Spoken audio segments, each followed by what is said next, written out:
Assalamualaikum warahmatullahi wabarakatuh. Izin perkenalan, nama saya Alan Tagustami dari kelas 12 IPS 4. Di sini saya akan membahas tentang konflik di Eropa. Perang di Eropa membahas konflik di Kosovo. Mengenai perang yang terjadi di Eropa, yaitu perang Kosovo ini merupakan materi sejarah peminatan untuk kelas 12. Kosovo adalah nama dari suatu daerah yang diakui oleh Albania di sebelah barat dan Serbia sebelah timur. Sejak tahun 2008, Kosovo yang mayoritas penduduknya berasal dari etnis Albania memproklamasikan dirinya sebagai negara merdeka, namun kemerdekaannya tidak diakui oleh Serbia dan sejumlah negara lain.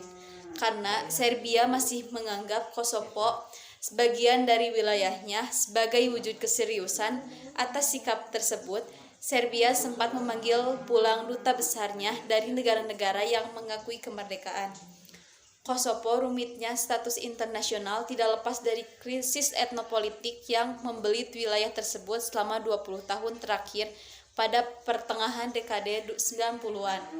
Kosovo menjadi medan perang antara pasukan pemerintah Yugoslavia yang dominasi etnis Czech melawan pasukan pemberontak UČK saat perang berlangsung, ataupun ikut campur dengan cara melakukan serangan ke udara wilayah-wilayah Yugoslavia.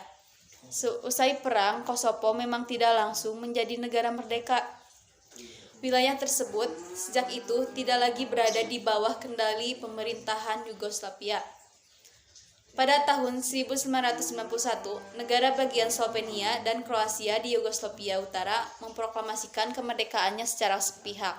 Pemerintah pusat Yugoslavia dan sekarang dikuasai oleh etnis Czech lantas menanggapi proklamasi tersebut dengan cara mengirimkan pasukannya di saat perhatian pemerintah Yugoslavia tersitak utara. Etnis Albania di Kosovo memproklamasikan kemerdekaan daerahnya dengan Ibrahim Rugova sebagai presidennya, karena Kosovo belum memiliki bendera nasionalnya sendiri. Mereka menggunakan bendera Albania sebagai bendera nasionalnya. Pada tahun 1995, wilayah Yugoslavia menciut setelah pemerintahan Yugoslavia setuju untuk mengakui kemerdekaan Bosnia serta Kroasia, Slovenia, dan Makedonia di tahun-tahun sebelumnya. Namun di dunia internasional dan Yugoslavia tetap tidak mengakui Kosovo sebagai negara tersendiri. Maka di tahun berikutnya, sejumlah etnis Albania Kosovo lantas mendirikan kelompok bersenjata, yaitu Ustia Klimatare Kosopes atau UČK, yang berarti Tentara Pemberantasan Kosovo. Untuk melanjutkan perjuangan kemerdekaan Kosovo melalui jalur militer, di masa-masa awal aktivitasnya, taktik utama yang digunakan oleh pasukan UČK adalah menyerang polisi Serbia yang sedang berpatroli, dan kemudian langsung melarikan diri ke dalam hutan. Pemerintah Yugoslavia lantas merespon tindakan UČK dengan cara memperketat pengawasan kepada etnis Albania. Etnis Albania setempat, mereka juga semakin giat melakukan operasi militer dan penyisiran ke wilayah-wilayah yang diduga menjadi markas anggota UČK. Pada tanggal 17 Februari 2008, hal yang selama ini ditakutkan oleh pemerintah Serbia akhirnya benar-benar terjadi. Pemerintah Kosovo pada tanggal tersebut memproklamasikan kemerdekaannya. Mereka juga menggunakan bendera dan lambang negara baru yang menampilkan peta negara tersebut beserta 6 simbol bintang di atasnya. Amerika Serikat dan sebagian besar negara anggota Uni Eropa langsung menyatakan pengakuannya atas deklarasi kemerdekaan Kosovo.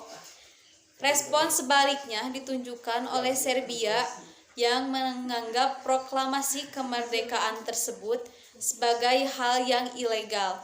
Namun, Serbia enggan berlari ke jalur militer karena adanya pasukan multinasional di Kosovo.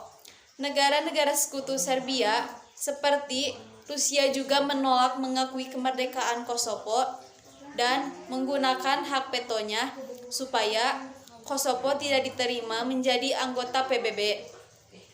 Hingga sekarang masih belum semua negara bersedia mengakui kemerdekaan Kosovo dan Indonesia yang ingin menjaga hubungan baik dengan Serbia. Termasuk salah satunya.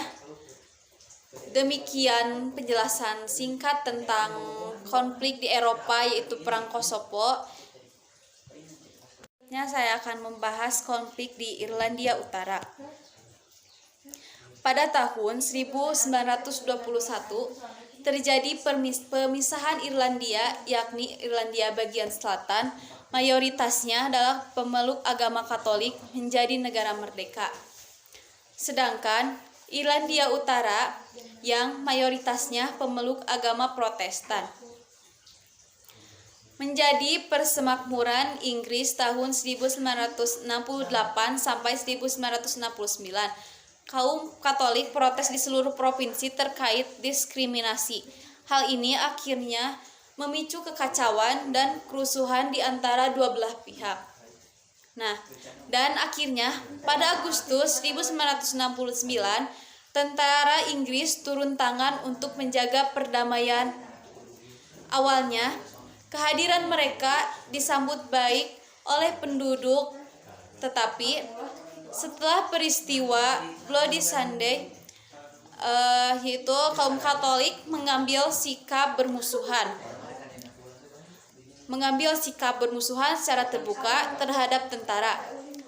Bloody Sunday merupakan insiden yang terjadi pada tanggal 30 Januari tahun 1972 saat militer Inggris menembaki demonstran di kawasan Bogside, Londonderry, Irlandia Utara. Penembakan itu menewaskan 13 orang dan melukai 13 orang, yang dimana semua korban adalah semua pemeluk Katolik dan tidak bersenjata. Kemudian IRA turun tangan.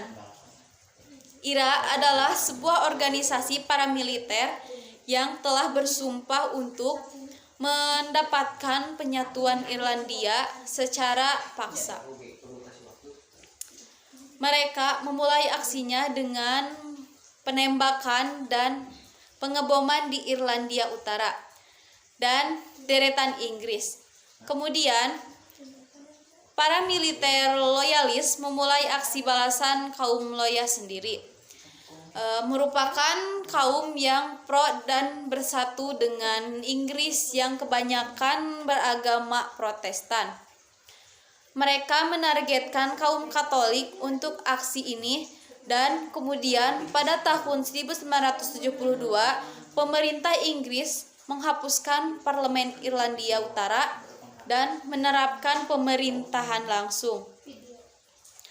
Hal ini membuat provinsi tersebut mengalami kekerasan politik selama 25 tahun. Lebih dari 3.600 orang meninggal dunia, dan pada bulan November tahun 1985, pemerintah Inggris dan Irlandia menandatangani Anglo-Irish Agreement yang memberikan Republik Irlandia peran konsultatif dalam menjalankan Irlandia Utara. Pada Desember 1993, kedua pemerintahan menandatangani sebuah deklarasi.